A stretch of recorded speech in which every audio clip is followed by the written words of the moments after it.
The question for this presentation is the company is planning to terminate an employee. So here we are referring terminating an existing employee, and it is not a case of resignation by that employee. So you are terminating the services of an employee.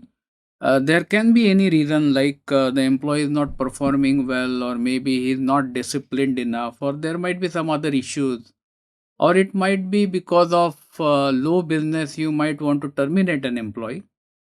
So, in these circumstances, is there any special care that you need to take or any legal points that you need to know? Also, do you need to pay any legal compensation for termination of the employment? Now, when it comes to employee regulations and law, the situation changes in different countries vastly.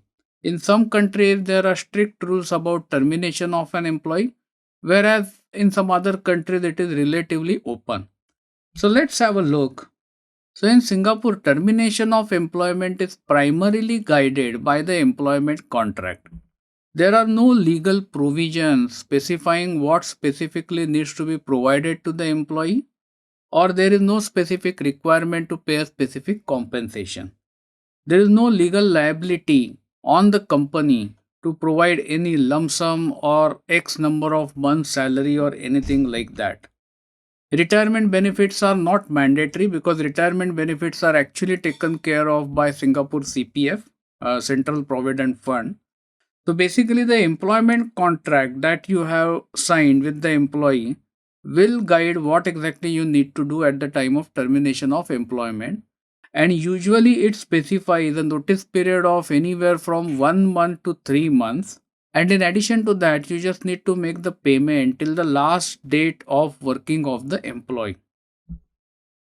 Now, having said that, there are a couple of things that you must note. If the employee, if it is a lady employee and on maternity leave, or if it is a male employee on paternity leave, then termination of employment while on maternity leave is illegal. So, if your employee is on maternity leave, you cannot terminate the services. And secondly, it is expected that you will give a reasonable notice, and this should be documented in your contract of employment. Normally, anything above 1 month is considered as reasonable, and if the employee is at a senior level, then maybe 2 or 3 months can be considered reasonable. When you do this, you need to ensure a few things. First of all, do not carry out any termination based on race, sex, or any religious or any other kind of preferences. That is illegal. You cannot terminate an employee during illness or injury.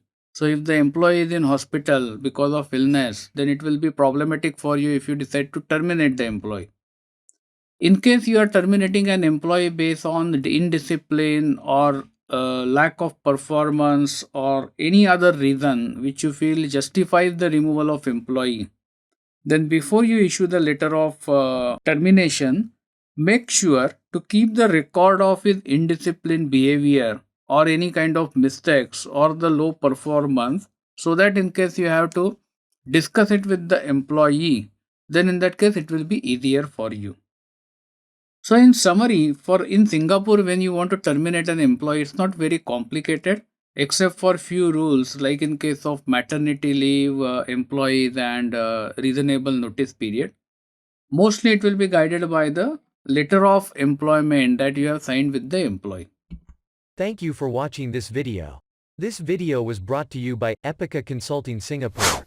Subscribe to our channel today to get notified when new videos are posted.